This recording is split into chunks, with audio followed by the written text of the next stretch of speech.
এক পুরুষ পুলিশের বিরুদ্ধে এক মহিলাকে চুলের মুঠি ধরে গাড়িতে তোলার ঘটনায় তোলপাড় কোচবিহার জেলার রাজনীতি। ইতিমধ্যে ওই ভিডিও ভাইরাল সোশ্যাল মিডিয়ায়, যা নিয়ে সরব হয়েছে বিরোধীরা। উল্লেখ্য, এক মহিলাকে মারধর করার অভিযোগ ওঠে তৃণমূল নেতার বিরুদ্ধে। ঘটনাটি ঘটেছে তুফানগঞ্জ 1 নম্বর ব্লকের নাটাবাড়ি 2 নং গ্রাম পঞ্চায়েত এলাকায়। বিচারের দাবিতে সোমবার তুফানগঞ্জ 1 ব্লকের নাটাবাড়ি 2 নং গ্রাম পঞ্চায়েত দপ্তরের সামনে রাস্তায় দীর্ঘ সময় শুয়ে প্রতিবাদ করেন ওই মহিলার দাবি, পারিবারিক এক সমস্যা নিয়ে সালিশি সভা ডাকা হয়েছিল। সেই সালিশি সভায় এলাকার তৃণমূল নেতা জাহাঙ্গীর আলী তাকে মারধর করে বলে অভিযোগ। ঘটনায় গত 9 তারিখ তিনি থানায় অভিযোগ করতে গেলেও তার অভিযোগ নেয়নি পুলিশ। তিনি হাসপাতালে ভর্তি ছিলেন বলে দাবি করেন। এরপরই সোমবার বিচারের দাবিতে মহিলার এমন প্রতিবাদ। তার এমন প্রতিবাদের এলাকায় ভিড় জমে যায়। ঘটনাস্থলে আসে তুফানগঞ্জ থানার পুলিশ। ওই অবস্থা 3 দিন থেকে বাড়িতে আমার কোনো খোঁজ নেয়নি, কেউ নেই। অথচ পঞ্চায়েতের সামনে আমাকে মারধর করা হয়েছে, কোনো খোঁজ করা হয়নি।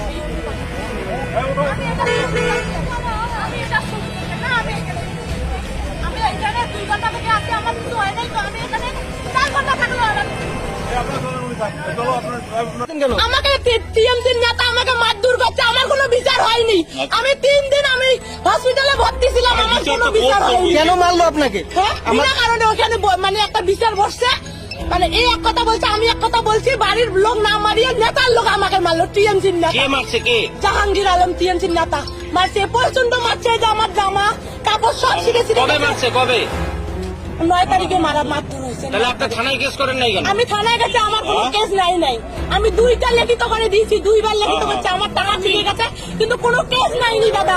আমার একটা পারিবারিক বিচারে বসছে, তো ওইখানে আমার ভাই বোন আসছে, সবাই আছে, কিন্তু ও আমার ভাই বোন এক কথা বলছে, আমি এক কথা বলছি। টিএমসির নেতা আমার কথা অমান্য করে আমাকে মারধর করছে।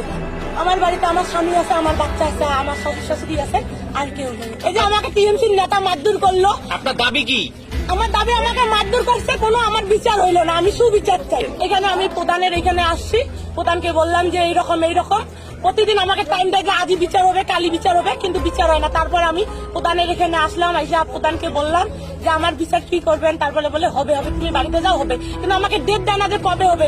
তার জন্য আমি বলছি, দিদি আমার কোনো বিচার হবে না, আমি এইখানে সুইসাইড করবো। আমার মা বাবার ক্যাসার লাগছিল, ওইখানে মীমাংসায় পড়ছিল। আমার মা বাবা ইসে করছে, পার্টির লোক ডাকছে, আমার মা পার্টির লোক ডাকছে, ওইখানে পার্টির লোক গেছে।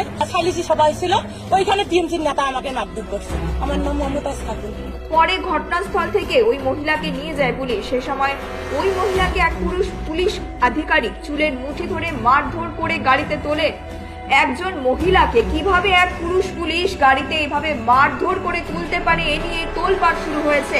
ইতিমধ্যে এই ঘটনা নিয়ে সরব হয়েছে বিরোধী শিবির। তবে পুলিশ সূত্রে জানা গিয়েছে ইতিমধ্যে ওই পুলিশ আধিকারিককে ক্লোজ করা হয়েছে। ঘটনা নিয়ে বিজেপির পক্ষ থেকে কোচবিহার জেলা বিজেপির সাধারণ সম্পাদকের অভিযোগ, তৃণমূল নেতাদের খুশি করতেই পুলিশের এহেন ভূমিকা। পশ্চিমবঙ্গে তৃণমূল কংগ্রেস পুরুষ মহিলার মধ্যে কোনো ভেদাভেদ রাখেনি। আমরা মহিলাকে মায়ের সম্মান দেই।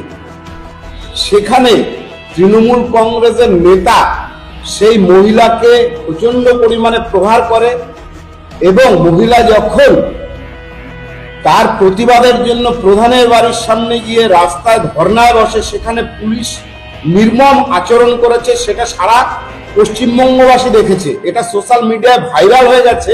একজন পুলিশ অফিসার কি করে একজন মহিলার গায়ে হাত দেয়, মাথার চুল টেনে তাকে ভ্যানের ভেতরে ঢোকানোর চেষ্টা করে, তার গলা ধাক্কা দেয়। এটা দুর্ভাগ্যজনক। পশ্চিমবঙ্গের পুলিশ মন্ত্রী একাধারে উনি রাজ্যের মুখ্যমন্ত্রী মমতা ব্যানার্জির সময় তৃণমূল কংগ্রেসের নেতাদের খুশি করতে পুলিশের এই তাবেদারি, পুলিশের এই ঘৃণ্য ব্যবহার, এটা দুর্ভাগ্যজনক। পশ্চিমবঙ্গ আজকে কোথায় গিয়ে পৌঁছেছে এখান থেকেই অনুমেয়। আমরা চাই এর সঠিক তদন্ত হোক এবং উপযুক্ত শাস্তির আমরা বিধান করছি।